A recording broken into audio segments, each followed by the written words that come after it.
Hi all, welcome to the class. Today we are going to discuss a small topic in the subject Advanced Manufacturing Technology. We are starting 5th module and it is the first part of my presentation. Today's topic is High Velocity Forming of Metals. നമ്മൾ കഴിഞ്ഞ ക്ലാസ്സുകളിൽ പല mechanical അല്ലെങ്കിൽ non conventional techniques discuss ചെയ്തിട്ടുണ്ട്, advance techniques discuss ചെയ്തിട്ടുണ്ട്. CNC, PLC അങ്ങനെയുള്ള പ്രോഗ്രാമിങ്ങും അതിൻ്റെ material കട്ടിങ്ങും എല്ലാം തന്നെ നമ്മൾ പഠിച്ചു. ഇനി നമ്മൾ പഠിക്കാൻ പോകുന്നത് high velocity forming of metals ആണ്. ഇതാണ് 5ാമത്തെ മൊഡ്യൂളിൻ്റെ മൊത്തം സിലബസ്. നമുക്ക് ഓരോന്നോരോന്നായിട്ട് കംപ്ലീറ്റ് ചെയ്യാം. അന്നേരം ആദ്യം വരുന്നത് high velocity forming of metals, അല്ലെങ്കിൽ ഇതിന് HPF എന്ന് പറയും അതിന് ഷോർട്ടായിട്ട്, അല്ലെങ്കിൽ വേറൊരു പേരാണ് HERF അഥവാ ഹൈ എനർജി റേറ്റ് ഫോമിംഗ്. അത് രണ്ടും ഒന്ന് തന്നെയാണ്, HPFും HERFും. അതേപോലെ തന്നെ ഇതിൻ്റെ ഏറ്റവും ബേസിക് പ്രിൻസിപ്പിൾ എന്ന് പറഞ്ഞു കഴിഞ്ഞാൽ നമ്മൾ സാധാരണ കൺവെൻഷണൽ മെറ്റീരിയലിൽ നിന്ന് വ്യത്യസ്തമായിട്ട് ഒരു സ്പെസിഫിക് ഏരിയയിൽ ഇപ്പോൾ എവിടെയാണോ വർക്ക് നടക്കേണ്ടത് അവിടെ high energy rate at A small fraction of time, വളരെ നല്ലൊരു എനർജി ഒരു ചെറിയ ടൈം പീരീഡിൽ അപ്ലൈ ചെയ്യുന്നുണ്ടെങ്കിൽ അങ്ങനെ ഉണ്ടാക്കുന്ന ഫോർമേഷൻ പറയുന്ന പേരാണ് ഹൈ വെലോസിറ്റി ഫോമിംഗ്. ഇത് 1955 മുതൽ തന്നെ സ്റ്റാർട്ട് ചെയ്തിട്ടുണ്ട്. ഇത് വളരെ ഹൈ കൈനറ്റിക് എനർജി ഉപയോഗിച്ചിട്ടാണ് വർക്ക് പീസിൻ്റെ അകത്ത് നമ്മൾ ഫോർമേഷൻ നടത്തുന്നത്. അതേപോലെ തന്നെ ഇതിന് 3 ടെക്നിക്കാണ് ഏറ്റവും കൂടുതലായിട്ട് യൂസ് ചെയ്യുന്നത്. ആദ്യത്തെ explosive forming, second one electro hydraulic forming and electro magnetic forming. ഇതിനകത്ത് ഇന്ന് നമ്മൾ ഡിസ്കസ് ചെയ്യാൻ പോകുന്നത് എക്സ്പ്ലോസീവ് ഫോമിംഗ് ആണ്. എക്സ്പ്ലോസീവ് എന്നുള്ള വാക്ക് കേട്ടാൽ തന്നെ അറിയാം, എക്സ്പ്ലോസീവ്സ് നമ്മൾ ധാരാളം കമേഴ്ഷ്യലായിട്ട് കേട്ടിട്ടുള്ളതാണ്. RDX, TNT അങ്ങനെയുള്ള പല വിധത്തിലുള്ള എക്സ്പ്ലോസീവ്സ് ഉണ്ട്, അല്ലെങ്കിൽ ഹൈ ഗ്യാഷ്യസ് സാധനങ്ങളുണ്ടാവും, അതെല്ലാം പ്രൊപ്പലൻസ്, അതൊക്കെ തന്നെ എക്സ്പ്ലോസീവ്സിന് എക്സാമ്പിളാണ്. അതേപോലെ തന്നെ ഇതിൻ്റെ ഹൈ വെലോസിറ്റി ഫോമിങ്ങിൻ്റെ ഏറ്റവും വലിയ അഡ്വാൻറ്റേജസ് എന്ന് പറഞ്ഞു കഴിഞ്ഞാൽ ഡൈ ഉണ്ടാക്കുന്നതിൻ്റെ കോസ്റ്റ് വളരെ കുറവായിരിക്കും. കമ്പയർ ടു ബാക്കി എല്ലാ മെത്തേഡിനും ഡൈക്ക് അത്ര വലിയ കോസ്റ്റ് ഉണ്ടാവില്ല. ഏതാണോ ഷേപ്പ് വേണ്ട അത് ഡയറക്റ്റ് ഉണ്ടാക്കിയാൽ മതി. അതേപോലെ പ്രൊഡക്ഷൻ കോസ്റ്റും ഓട്ടോമാറ്റിക്കലി കമ്പയർ ടു ബാക്കി മെത്തേഡ് കുറവായിരിക്കും, നോൺ കൺവെൻഷണൽ മെത്തേഡായിട്ട് കമ്പയർ ചെയ്യുമ്പോൾ. അതുപോലെ material does not show spring back effect. ഇപ്പോൾ ഒരു സ്ഥലത്ത് ഒരു ഫോമിങ് നടന്നു കഴിഞ്ഞിട്ടാകുമ്പോൾ ഇപ്പോൾ ഇലാസ്റ്റിക് പ്രോപ്പർട്ടിയിൽ നമുക്കറിയാം തിരിച്ച് റിട്ടേൺ വരാനുള്ള ടെൻഡൻസി ഉണ്ടാവും. പക്ഷേ ഇതിൽ എക്സ്പ്ലോസീവ് ഫോമിങ്ങിൽ അങ്ങനെയുള്ള ഒന്നും ഉണ്ടാവില്ല. കാരണം സ്ട്രെസ് സ്ട്രെയിനൊക്കെ വളരെ റാപ്പിഡായിട്ടാണ് ചേഞ്ച് ആവുന്നത്. ഈൽഡ് സ്ട്രെസ്സൊക്കെ വളരെ പെട്ടെന്ന് ഇൻക്രീസ് ചെയ്യപ്പെടും ഈ മെത്തേഡിൽ. അതുപോലെ കോംപ്ലക്സ് പാർട്ടെല്ലാം വളരെ ആക്യുറേറ്റ് ആയിട്ടും വളരെ ചെറിയ ടോളറൻസിലും നമുക്ക് ഉണ്ടാക്കിയെടുക്കാൻ സാധിക്കും ഈ മെത്തേഡ് ഉപയോഗിച്ച് ഹൈ വെലോസിറ്റി ഫോമിങ്ങിൽ. നമ്മൾ നേരത്തെ തന്നെ പറഞ്ഞു എക്സ്പ്ലോസീവ്സും അങ്ങനെയുള്ള സാധനങ്ങളൊക്കെയാണ് പൊതുവെ യൂസ് ചെയ്ത, പ്രൊപ്പലൻസൊക്കെയാണ്. അതുകൊണ്ട് തന്നെ സ്കിൽഡ് പേഴ്സൺ വേണം എന്നുള്ളത് ഇതിൻ്റെ ഒരു വലിയ ഡിസഡ്വാൻറ്റേജാണ്. നമ്മൾ പ്രോപ്പറായിട്ട് ഹാൻഡിൽ ചെയ്തിട്ടില്ലെങ്കിൽ അത് മൊത്തത്തിൽ ഇൻഡസ്ട്രിക്ക് തന്നെ ഡാമേജ് വരുത്താൻ പാകത്തിനുള്ള എക്സ്പ്ലോസീവ്സാണ് നമ്മൾ യൂസ് ചെയ്യുന്നത്. ഇപ്പോൾ എങ്ങനെയാണ് സ്ട്രെസ് സ്ട്രെയിനിൽ ഈ ഹൈ സ്പീഡ് അഥവാ ഹൈ വെലോസിറ്റി ഫോമിങ് എഫക്റ്റ് ചെയ്യുന്നതെന്നുള്ളതാണ് വേറൊരു ഇമ്പോർട്ടൻ്റ് ആയിട്ടുള്ള കാര്യം. കാരണം സ്ട്രെസ്സും സ്ട്രെയിനെല്ലാം നമുക്കറിയാം ലോഡ് ബൈ ഏരിയ ആണ്. അന്നേരം ഈ എനർജി ഒരു പർട്ടിക്കുലർ ചെറിയ ഫ്രാക്ഷൻ ഓഫ് ടൈമിൽ അപ്ലൈ ചെയ്യുന്ന സമയത്ത് ഈൽഡ് സ്ട്രെങ്ത്തിലും അതേപോലെ സ്ട്രെയിൻ റേറ്റിലും ഭയങ്കരമായ ഇൻക്രീസ് ഉണ്ടാവും. അതുപോലെ ഇതിൻ്റെ എന്താ പറയണ്ടേ, സ്ട്രെസ് സ്ട്രെയിൻ കർവ് നോർമലി വളരെ ഹൈ ആയിരിക്കും റാപ്പിഡ്ലി ലോഡ് ചെയ്യുമ്പോഴും കമ്പയർ ടു നമ്മുടെ നോർമൽ അപ്ലൈയിങ് സ്ലോലി ചെയ്യുന്നതുമായിട്ട് കമ്പയർ ചെയ്യുമ്പോൾ വളരെ വ്യത്യാസം ഉണ്ടാവും സ്ട്രെസ് സ്ട്രെയിൻ കർവ്. അതുകൊണ്ട് തന്നെ ഇതിൻ്റെ പ്രോപ്പർട്ടീസ് എങ്ങനെ മാറുന്നു എന്നുള്ളത് നമുക്ക് വളരെ ഇമ്പോർട്ടൻ്റ് ആയിട്ടുള്ള കാര്യമാണ്. സ്ട്രെസ് സ്ട്രെയിൻ റിലേഷൻ എന്തായാലും HVF വരുന്ന സമയത്ത് ചേഞ്ച് ആവും. നോർമലി ഈൽഡ് സ്ട്രെസ് കൂടും, സ്ട്രെയിൻ റേറ്റും കൂടും എന്നുള്ളതാണ് ഇതിൻ്റെ ഏറ്റവും വലിയ ഇമ്പോർട്ടൻസ്. പിന്നെ നോർമൽ കൺവെൻഷണൽ സിസ്റ്റം, ഇത് കഴിഞ്ഞ പ്രാവശ്യം K2 ക്വസ്റ്റ്യനും കൂടിയാണ്, compare conventional and high velocity forming. അങ്ങനെ ചെയ്യുന്ന സമയത്ത് നമുക്ക് പല ഫാക്ടേഴ്സ് വെച്ചിട്ട് കമ്പയർ ചെയ്യേണ്ടി വരും. ഇപ്പോൾ പാർട്ട് സൈസ് വെക്കുകയാണെങ്കിൽ കൺവെൻഷണലിൽ ലിമിറ്റേഷൻ ഉണ്ട്, ഇത്രയും സൈസിൽ മാത്രമേ നമുക്ക് കട്ട് ചെയ്യാൻ പറ്റുള്ളൂ. പക്ഷേ ഈ ഹൈ വെലോസിറ്റി ഫോമിങ്ങിലാണെങ്കിൽ എത്ര സൈസ് ഉള്ളതും ഒരു ലിമിറ്റേഷനും ഇല്ല, എങ്ങനെ വേണമെങ്കിൽ നമുക്ക് മെഷീൻ ചെയ്യാൻ വേണ്ടിയിട്ട് യൂസ് ചെയ്യാം. അതേപോലെ അപ്ലിക്കബിലിറ്റി ഓഫ് പാർട്ട് ഷേപ്പ്, വളരെ കോംപ്ലക്സ് ആയിട്ടുള്ള ഷേപ്പ് ഉണ്ടാക്കുക എന്ന് പറയുന്നത് കൺവെൻഷണൽ മെത്തേഡിൽ വളരെ ബുദ്ധിമുട്ടാണ്. അതേസമയം ഹൈ വെലോസിറ്റി ഫോമിങ്ങിൽ എത്ര കോംപ്ലക്സ് സ്ട്രക്ചറും വളരെ ആക്യുറേറ്റ് ആയിട്ട് നമുക്ക് ഉണ്ടാക്കാൻ സാധിക്കും. പിന്നെ number of parts to be produced എന്നുള്ളത് കൺവെൻഷണലിനേക്കാൾ നമ്പർ വളരെ കൂടുതലായിരിക്കും ഹൈ വെലോസിറ്റി ഫോമിങ്ങിൽ നമുക്ക് കിട്ടുന്നത്. ടൂളിംഗ് ഉപയോഗിക്കുകയാണെങ്കിൽ കൺവെൻഷനിൽ കോൺടാക്ട് ടൈപ്പ് ടൂളിംഗ് ആണ് ഉപയോഗിക്കുന്നത്. അതുകൊണ്ട് തന്നെ ടിയർ ആൻഡ് വിയർ വളരെ കൂടുതലായിരിക്കും. എക്സ്പ്ലോസീവ്സിലാണെങ്കിൽ എക്സ്പ്ലോസീവ് ബ്ലാസ്റ്റിംഗ് വെച്ചിട്ടാണ് എല്ലാ കാര്യങ്ങളും ചെയ്യുന്നത്. അതുകൊണ്ട് തന്നെ ടൂളിംഗ് എന്ന് പറയുന്നൊരു ഏരിയ അതിൻ്റെ അകത്ത് വലിയ എഫക്റ്റ് വരുന്നില്ല. അതേപോലെ തന്നെ material required compare to conventional നമുക്ക് കുറച്ച് കൂടുതലാണ്. കാരണം നമുക്ക് എക്സ്പ്ലോസീവ്സ് വളരെ ആവശ്യമുള്ളതാണ്. അതുകൊണ്ട് തന്നെ അതൊരു വളരെ ഇമ്പോർട്ടൻറ്റ് ഫാക്ടറാണ്. നമുക്കൊന്ന് കമ്പയർ ചെയ്ത് നോക്കാം കൺവെൻഷണലിൻ്റെയും അതേപോലെ ഈ ഹൈ വെലോസിറ്റി ഫോമിങ്ങിനും തമ്മിൽ. കമ്പയറിങ് വിത്ത് വെലോസിറ്റി, നമ്മളിപ്പോൾ ഹൈ വെലോസിറ്റി എന്നുള്ള വർക്ക് കേട്ടാൽ തന്നെ അറിയാം നമുക്ക് ഇവിടെ ഉപയോഗിക്കുന്ന വെലോസിറ്റി വളരെ ഹൈ ആയിരിക്കും. അറൗണ്ട് 3 to 300 മീറ്റർ/സെക്കൻഡ് ആണ്. കമ്പയർ ടു നമ്മുടെ കൺവെൻഷനിലാണെങ്കിൽ അറൗണ്ട് 0.03 to 9 മീറ്റർ/സെക്കൻഡ്. അതിൻ്റെ ഒരു വ്യത്യാസം ആലോചിക്കുക. 0.03 എന്ന് പറയുന്ന ഒരു വെലോസിറ്റിയും അതേസമയം 300 മീറ്റർ/സെക്കൻഡ് എന്ന് പറയുന്ന വെലോസിറ്റി തമ്മിൽ വളരെ വലിയൊരു വേരിയേഷൻ വരുന്നുണ്ട്.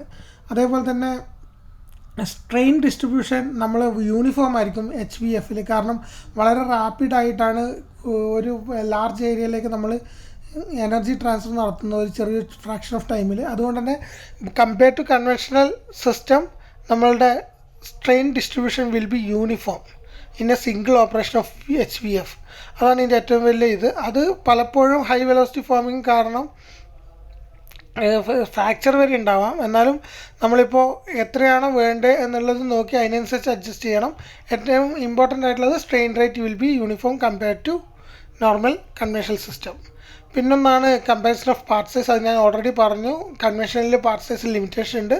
നോൺ കൺവെൻഷണൽ അല്ലെങ്കിൽ ഹൈ വെലോസിറ്റി ഫോമിങ്ങിൽ ഇങ്ങനൊരു പാർട്ട് സൈസിനൊരു റെസ്ട്രിക്ഷൻ ഇല്ല. We can choose any size of parts. ഇനി നമുക്ക് സബ്ബായിട്ട് വരുന്നത് നോക്കാം. ആദ്യം തന്നെ നമ്മൾ പറഞ്ഞ 3 വിധത്തിലാണ് HVF ഉള്ളത്. അതിൻ്റെ ആദ്യത്തെ മെത്തേഡാണ് എക്സ്പ്ലോസീവ് ഫോമിങ്. എക്സ്പ്ലോസീവ്സ് ഉപയോഗിച്ചിട്ട് കട്ട് ചെയ്യുന്നത്. നോർമലി എക്സ്പ്ലോസീവ് ഫോമിങ്ങിന് വേണ്ടിയിട്ട് നമ്മൾ ഈ കൺവെൻഷണൽ പഞ്ചിന് പകരം നമ്മൾ സാധാരണ ഡൈയും പഞ്ചും അറിയാം. ആ പഞ്ച് അല്ലെങ്കിൽ ഡയഫ്രത്തിന് പകരം നമ്മൾ ഒരു എക്സ്പ്ലോസീവ് ചാർജ് ലോഡ് ചെയ്ത് വെക്കുക ചെയ്യാം.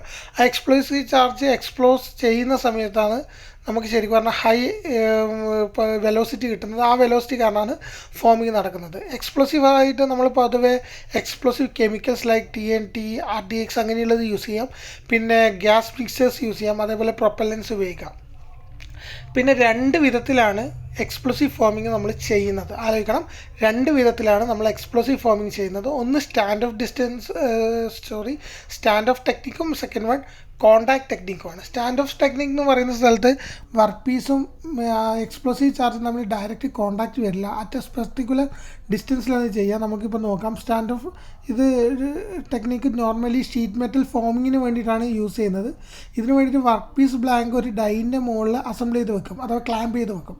അതിനുശേഷം ഇതൊരു വാട്ടർ ക്യാബിൻ്റെ ഉള്ളിലേക്ക് ഇൻസേർട്ട് ചെയ്യും. അതിൻ്റെ മുകളിൽ നമ്മൾ എയറെല്ലാം റിമൂവ് ചെയ്തതിന് ശേഷം ഒരു എക്സ്പ്ലോസീവ് ചാർജ് ഒരു പ്രീ ഡിറ്റർമിൻഡ് ഒരു സ്റ്റാൻഡ് ഓഫ് ഡിസ്റ്റൻസിൽ പ്ലേസ് ചെയ്യും വർക്ക് പീസിന്. ഇത് രണ്ടും തന്നെ വാട്ടറിൻ്റെ ഉള്ളിലായിട്ടാണ് വെക്കുന്നത് എന്നുള്ള ആലോചിക്കുക. അത് ഒരു എക്സ്പ്ലോഷൻ നടക്കുന്ന സമയത്ത് ഈ ചാർജ് ബബിൾസ് ആയിട്ട് ഗ്യാസ് ബബിൾസ് ആയിട്ട് താഴോട്ടേക്ക് പോയി എക്സ്പാൻഡ് ചെയ്യും. ഹൈ പ്രഷറിലാണ് ഇത് സംഭവിക്കുന്നത്. ആ പ്രഷർ കാരണം വെലോസിറ്റി ഉണ്ടാവും. ആ വെലോസിറ്റി പോയി വർക്ക് പീസിൽ ഇമ്പിഞ്ച് ചെയ്തിട്ടാണ് മെറ്റീരിയൽ ഡീഫോർമേഷൻ നടക്കുന്നത്. അറൗണ്ട് വെലോസിറ്റി എന്ന് പറയുമ്പോൾ 120 മീറ്റർ/സെക്കൻഡ് ആണ് നോർമൽ വെലോസിറ്റി വരുന്നത്. നമുക്ക് ഇത് ചിത്രമുണ്ട്. നമുക്കിപ്പോൾ ചിത്രത്തിൽ കാണാൻ സാധിക്കും. ആദ്യത്തെ ചിത്രം എന്ന് പറഞ്ഞു കഴിഞ്ഞാൽ താഴെ ഹോൾഡിംഗ് ഏരിയ ആണ്. ഇതാണ് ഡൈൻ്റെ ഉള്ളിൽ മുകളിലായിട്ട് വർക്ക് പീസ് ക്ലാമ്പ് ചെയ്ത് വെച്ചിട്ടുണ്ട്. ഇവിടെ നമ്മളൊരു ചാർജ് എക്സ്പ്ലോസീവ് ചാർജ് സെറ്റ് ചെയ്ത് വെച്ചിട്ടുണ്ട്. ഇതെല്ലാം തന്നെ വാട്ടറിൻ്റെ ഉള്ളിലാണ് വെച്ചിരിക്കുന്നത്. ഇതാണ് ടോപ്പിൽ കാണുന്നതാണ് വാട്ടർ സർഫസ്. അതിനുശേഷം എക്സ്പ്ലോഷൻ നടക്കുന്ന സമയത്ത് പ്രഷർ പൾസ് ജനറേറ്റ് ചെയ്യും. അതുപോലെ തന്നെ ഗ്യാസ് ബബിൾസ് ട്രാവൽ ചെയ്യാൻ തുടങ്ങും. അതെല്ലാ ഭാഗത്തേക്കും ട്രാവൽ ചെയ്യും. അതിൻ്റെ അകത്ത് നേരെ താഴോട്ടേക്ക് വരുന്ന ഗ്യാസ് ബബിൾസ് ബ്ലാസ്റ്റിങ്ങിൽ ഈ വർക്ക് പീസിൻ്റെ മുകളിൽ ഹൈ വെലോസിറ്റി ഇമ്പിഞ്ച് ചെയ്യും. അതിനുശേഷം വർക്ക് പീസ് ഡൈൻ്റെ ഷേപ്പ് എന്താണോ ആ ഷേപ്പിലേക്ക് ബൾജായി വരുന്നത്. ഇതിപ്പോൾ നോക്കിക്കഴിഞ്ഞാൽ ഇവിടെയുള്ള വർക്ക് പീസ് ചേഞ്ച് ആയിട്ട് വന്നതാണിത്. ആ ഗ്യാസ് ബബിൾസ് പിന്നെയും എൻലാർജ് ചെയ്തുകൊണ്ടിരിക്കും. ആ ഗ്യാസ് ബബിൾസ് കാരണം മുകളിൽ വാട്ടർ സർഫസ് ഒരു ഹൈപ്പ് ഉണ്ടാവുന്നത് നിങ്ങൾക്ക് കാണാൻ പറ്റും. അതിനുശേഷം ബബിൾസ് ബ്ലാസ്റ്റ് ചെയ്ത് കഴിഞ്ഞാൽ സംഭവിക്കുന്നത് അതിൻ്റെ മുകളിലേക്ക് കൂടി ആ പ്രഷറെല്ലാം തന്നെ പുറത്തേക്ക് വെൻ്റ് ഔട്ടായി പോകുന്നതാണ്. ഇതാണ് നോർമലി എക്സ്പ്ലോസീവ് ബ്ലാസ്റ്റിംഗ് എന്നുള്ളതിനെ കൊണ്ട് അല്ലെങ്കിൽ എക്സ്പ്ലോസീവ് ഫോമിംഗ് എന്നതിനെ കൊണ്ട് ഉദ്ദേശിക്കുന്നത്. പിന്നെ നോർമലി നമ്മൾ വാട്ടറാണ് എനർജി ട്രാൻസ്ഫർ മീഡിയ ആയിട്ട് യൂസ് ചെയ്യുന്നത്. പിന്നെ കൂടാണ്ട് എനർജി തന്നെ സൗണ്ട് റെസ്ട്രിക്റ്റർ ആയിട്ടും അല്ലെങ്കിൽ അതിൻ്റെ ഒരു മഫ്ലറായിട്ട് യൂസ് ചെയ്യുന്നുണ്ട്. അതേപോലെ തന്നെ ഏത് ഷേപ്പിലുള്ള ഇതും നമുക്ക് ഇതിൻ്റെ അകത്ത് ഉണ്ടാക്കിയെടുക്കാൻ സാധിക്കും. ഇപ്പോൾ ചിത്രത്തിൽ കാണിച്ചിരിക്കുന്ന എടുക്കുകയാണെങ്കിൽ ഒരു ഷീറ്റ് മെറ്റൽ ഓഫ് 25 തിക്നെസ്സും ഇൻറ്റു 4 mm ഡയമീറ്ററുള്ള ഒരു സാധനം ബൾജ് ചെയ്ത് സ്റ്റീൽ ട്യൂബ് പോലെ ആക്കാനാണ്. അതിൻ്റെ തിക്നെസ്സും അറൗണ്ട് 25 തന്നെയായിരിക്കും. അങ്ങനെയുള്ളൊരു പ്രോസസ്സാണ് ഇപ്പോൾ നേരത്തെ നമ്മൾ കണ്ടത്. പിന്നെ രണ്ടാമത്തെ ടെക്നിക്ക് നേരത്തെ സ്റ്റാൻഡ് ഓഫ് ഡിസ്റ്റൻസ് പറഞ്ഞു. സ്റ്റാൻഡ് ഓഫ് ഡിസ്റ്റൻസിൽ വർക്ക് പീസ് എന്ന ഒറ്റ പർട്ടിക്കുലർ ഡിസ്റ്റൻസിലാണ് എക്സ്പ്ലോസീവ് സെറ്റ് ചെയ്യുന്നത്. ഈ കേസിൽ അങ്ങനെയല്ല. നമ്മളൊരു കാട്രിഡ്ജ് അഥവാ എക്സ്പ്ലോസീവ് നിറച്ച് വെച്ചിരിക്കുന്ന ഒരു കാട്രിഡ്ജ് എടുത്തിട്ട് നമ്മളുടെ വർക്ക് പീസിന് ഡയറക്റ്റ് കോണ്ടാക്റ്റിൽ വെക്കും. അന്നേരം ഇതിൻ്റെ അകത്തുനിന്ന് എക്സ്പ്ലോഷൻ നടന്നു കഴിഞ്ഞാൽ അതിൻ്റെ ഉള്ളിൽ ഡൈ ഉണ്ടെങ്കിൽ ആ ഡൈൻ്റെ ഷേപ്പിലേക്ക് നമുക്ക് സർഫസിൽ ഉണ്ടാക്കിയെടുക്കാം എന്നുള്ളതാണ് ഇതിൻ്റെ ഒരു മെത്തേഡ്. നോർമലി ഇത് ഉപയോഗിക്കുന്നത് ബൾജിങ് ട്യൂബ്സ് ഉണ്ടാക്കാൻ വേണ്ടിയിട്ടാണ്. ഇപ്പോൾ എക്സാമ്പിൾ പറയുകയാണെങ്കിൽ ഇപ്പോൾ ചിത്രം കാണിച്ചിട്ടുണ്ടാവും. ഇതിനകത്തിപ്പോൾ ഇതാണ് ഡൈൻ്റെ ഉള്ളിൽ ഇവിടെ നിങ്ങൾക്ക് കാണാൻ പറ്റിയൊരു ക്യാവിറ്റി പോലെ ഉണ്ട്. ആ ക്യാവിറ്റീൻ്റെ ഉള്ളിലായിട്ട് നമ്മൾ വർക്ക് പീസ് ഒരു ട്യൂബ് വെച്ചിട്ടുണ്ട്. നമുക്ക് ഈ ട്യൂബാണ് ബൾജ് ചെയ്യിപ്പിക്കേണ്ടത്. മുകളിൽ എക്സ്പ്ലോസീവ് നിറച്ച ഒരു കാട്രിഡ്ജ് നിറച്ച് വെക്കും. ആ കാട്രിഡ്ജിൻ്റെ എക്സ്പ്ലോഷർ പുറത്തേക്ക് വന്ന് ബ്ലാസ്റ്റ് ചെയ്യുന്ന സമയത്ത് ഇതിൻ്റെ ഷേപ്പ് ഈ ഡൈൻ്റെ അതേ ഷേപ്പിലേക്ക് മാറിയെടുക്കും. ഇതാണ് നോർമലി ബൾജിങ് ട്യൂബ് ഉണ്ടാക്കാൻ ഉപയോഗിക്കുന്ന ഒരു കോണ്ടാക്ട് ടൈപ്പ് ഫോമിംഗ് സിസ്റ്റം. ഇതും എല്ലാം തന്നെ ഒരു എൻക്ലോഷറിൻ്റെ ഉള്ളിൽ വെക്കണം. കാരണം ബ്ലാസ്റ്റിംഗ് ഒക്കെ നടക്കുന്നതാണ്. ഹൈ ടെമ്പറേച്ചർ ഉണ്ടാവും. അതേപോലെ തന്നെ മറ്റുള്ളവർക്കും അപകടം ഉണ്ടാവാൻ സാധ്യതയുണ്ട്. അതുകൊണ്ട് ഇതൊരു ക്യാവിറ്റിൻ്റെ ഉള്ളിലാണ് എപ്പോഴും എൻക്ലോസ് ചെയ്യുക. Normally explosive forming is mainly used for aerospace industries, അതുപോലെ തന്നെ production of automobile related component അങ്ങനെയുള്ള കാര്യങ്ങൾക്ക് വേണ്ടിയിട്ടാണ് യൂസ് ചെയ്യുന്നത്. അതേപോലെ the process has greatest potential in limited production prototype forming and forming large size component for which conventional tooling cost are very very high. അങ്ങനെയുള്ള സ്ഥലത്തും നമ്മൾ എക്സ്പ്ലോസീവ് ഫോമിംഗ് ആണ് use ചെയ്യുന്നത്. പിന്നെ എക്സ്പ്ലോസീവ് ആയിട്ട് നമ്മൾ യൂസ് ചെയ്യുന്നത് നമ്മൾ നേരത്തെ പറഞ്ഞു ഹൈ എനർജി കെമിക്കൽസ്. ഒന്നാമത് പറയുകയാണെങ്കിൽ TNT, RDX, അതേപോലെ തന്നെ ഡൈനാമൈറ്റ് അങ്ങനെയുള്ള സാധനങ്ങൾ ഉപയോഗിക്കാം. അതും അല്ലെങ്കിൽ ഗ്യാഷ്യസ് മിക്സ്ചേഴ്സ് യൂസ് ചെയ്യാം. നമുക്കറിയാം പല ഗ്യാസും തമ്മിൽ കോണ്ടാക്ട് ചെയ്ത് കഴിഞ്ഞാൽ ഹൈ എക്സ്പ്ലോഷൻ സംഭവിക്കും. അങ്ങനെയുള്ള ഗ്യാഷ്യസ് മിക്സ്ചേഴ്സ് യൂസ് ചെയ്യാം. അതേപോലെ തന്നെ പ്രൊപ്പലൻസ്, നമ്മൾ റോക്കറ്റിലും മറ്റേതിലും ഉപയോഗിക്കുന്ന പ്രൊപ്പലൻസ് വേണമെങ്കിൽ നമുക്ക് എക്സ്പ്ലോസീവ്സ് ആയിട്ട് യൂസ് ചെയ്യാം.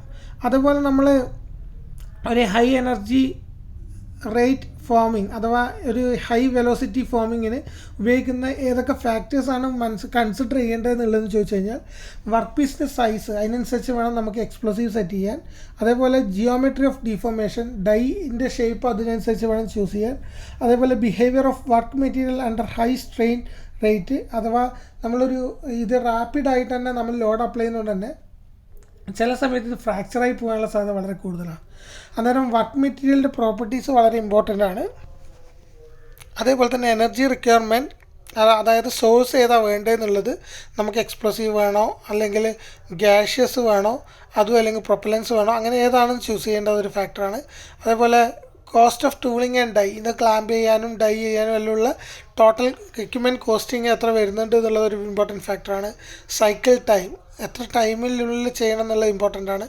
Overall capital investment, comparatively production cost കുറവാണെങ്കിലും നമുക്ക് ഇതിന് ഉപയോഗിക്കുന്ന മെറ്റീരിയലിനായാലും അതിൻ്റെ സേഫ്റ്റിക്കാണെങ്കിലും ഇനീഷ്യൽ കോസ്റ്റ് വളരെ ഹൈ ആയിരിക്കും. അതേപോലെ തന്നെ സേഫ്റ്റി കൺസിഡറേഷൻസ് എത്രയൊക്കെ വേണം എന്നുള്ളതും വളരെ ഇമ്പോർട്ടൻ്റ് ആണ്. പിന്നെ വാട്ടർ എന്തിനാണ് ഉപയോഗിക്കുന്നത് എന്നുള്ളത് ക്വസ്റ്റ്യൻ ചോദിക്കാം. വാട്ടർ ഉപയോഗിക്കുന്നത് ഒന്നാമത്തെ കാര്യം എനർജി ട്രാൻസ്ഫർ മീഡിയമായിട്ട് വാട്ടറാണ് യൂസ് ചെയ്യുന്നത്. രണ്ടാമത്തെ കാര്യം യൂണിഫോം ട്രാൻസ്ഫർ ഓഫ് എനർജി ഉറപ്പുവരുത്തുന്നതും വാട്ടറാണ്. പിന്നെ സൗണ്ട് മഫ്ലറായിട്ട് യൂസ് ചെയ്യുന്നത്, അഥവാ എക്സ്പ്ലോഷൻ കാരണം ഹൈ സൗണ്ട് ഉണ്ടാവും, അത് റെസ്ട്രിക്റ്റ് ചെയ്യുന്നത് മഫ്ലറായിട്ടും വാട്ടറാണ് യൂസ് ചെയ്യുന്നത്. അതേപോലെ കുഷനിങ് അല്ലെങ്കിൽ smooth application of energy on the work piece without direct contact ഉണ്ടാക്കാൻ വേണ്ടിയിട്ട് യൂസ് ചെയ്യുന്നതും വാട്ടറാണ്. ഇത്രയാണ് വാട്ടറിൻ്റെ ഒരു അത്യാവശ്യം എന്ന് പറയുന്നത്. പിന്നൊന്നാണ് ഈ പറഞ്ഞിരിക്കുന്ന എക്സ്പ്ലോസീവ് ഫോമിങ്ങിൽ ഉപയോഗിക്കുന്ന പ്രധാനപ്പെട്ട പ്രോസസ് വേരിയബിൾസ് എന്തൊക്കെയാണ്. ആദ്യത്തെ കാര്യം പ്രോസസ് വേരിയബിളിൽ type and amount of explosive ആണ്. നമുക്ക് പല വിധത്തിലുള്ള എക്സ്പ്ലോസീവ് അവൈലബിൾ ആണ്. ശരിക്കും പറയുകയാണെങ്കിൽ TNT അവൈലബിൾ ആണ്, RDX അവൈലബിൾ ആണ്, അതുപോലെ ഡൈനാമൈറ്റ് അവൈലബിൾ ആണ്, ഗ്യാഷ്യസ് മിക്സ്ചേഴ്സ് അവൈലബിൾ ആണ്, പ്രൊപ്പലൻ്റ് അവൈലബിൾ ആണ്. അതും എത്ര ക്വാണ്ടിറ്റി, കാരണം ക്വാണ്ടിറ്റി കൂടിക്കഴിഞ്ഞാൽ എക്സ്പ്ലോഷൻ റേറ്റ് കൂടും, അന്നേരം ഫ്രാക്ചറിന് സാധ്യത കൂടുതലാണ്. അത് മെറ്റീരിയലിനെല്ലാം ഡിപ്പെൻഡ് ചെയ്തിട്ട് എത്ര എക്സ്പ്ലോസീവ് വേണം എന്നുള്ളത് ഡിസൈഡ് ചെയ്യുന്നത് ഇത് വളരെ ഇമ്പോർട്ടൻ്റ് ആണ്. അതേപോലെ തന്നെ സ്റ്റാൻഡ് ഓഫ് ഡിസ്റ്റൻസ്, ഒരു minimum optimum stand of distance എപ്പോഴും വർക്ക് പീസും അതേപോലെ തന്നെ ചാർജും തമ്മിൽ ഉണ്ടാക്കി വെക്കുന്നതാണ് ഏറ്റവും സേഫ് കണ്ടീഷൻ. അത് കോണ്ടാക്ട് ടൈപ്പിലല്ല, സാധാരണ നോർമൽ സ്റ്റാൻഡ് ഓഫ് ടെക്നിക്കിലാണ് ഇത് ഏറ്റവും കൂടുതൽ ഇമ്പോർട്ടൻ്റ് ആയിട്ട് വരിക. അതേപോലെ ഒരു എനർജി ട്രാൻസ്ഫർ മീഡിയമായിട്ട് ഏതാണ് യൂസ് ചെയ്യുന്നത്? വൈഡ്ലി നമ്മൾ യൂസ് ചെയ്യുന്നത് വാട്ടറാണ്. വാട്ടർ അല്ലാതെ വേറെ എന്തെങ്കിലും യൂസ് ചെയ്യണമെങ്കിൽ വളരെ പർട്ടിക്കുലർ സ്പെസിഫിക് റിക്വയർമെൻറ്റ് ഉണ്ടാവും. ഇപ്പം കൊറോഷൻ റെസിസ്റ്റീവ് ആയിട്ടുള്ളൊരു പ്രോപ്പർട്ടി എല്ലാം വേണമെങ്കിൽ അതിനനുസരിച്ചുള്ള മീഡിയം നമ്മൾ സെലക്ട് ചെയ്യേണ്ടി വരും. പിന്നെ വർക്കിൻ്റെ സൈസ് എത്ര വരുന്നതെന്നുള്ളത് വളരെ ഇമ്പോർട്ടൻറ്റ് ഫാക്ടറാണ്. അതേപോലെ തന്നെ വർക്ക് മെറ്റീരിയലിൻ്റെ പ്രോപ്പർട്ടീസ് വളരെ ഇമ്പോർട്ടൻ്റ് ആണ്. അതുപോലെ ഡൈയിൽ ഉണ്ടാകുന്ന വാക്വം അത് ക്രിയേറ്റ് ചെയ്യുന്നത് വളരെ ഇമ്പോർട്ടൻ്റ് ആണ്. ഇത്രയാണ് ശരിക്കും പറഞ്ഞു കഴിഞ്ഞാൽ ഒരു എക്സ്പ്ലോസീവ് ഫോമിങ്ങിൻ്റെ ബേസിക് ആയിട്ടുള്ള പ്രോസസ് വേരിയബിൾസ് എന്ന് പറയുന്നത്. ഇത്രയാണ് നമുക്ക് ഇന്നത്തെ ക്ലാസ്സിൽ ഡിസ്കസ് ചെയ്യാനുള്ളത്. ബാക്കി നമുക്ക് നെക്സ്റ്റ് ക്ലാസ്സിൽ ഡിസ്കസ് ചെയ്യാം. Thank you.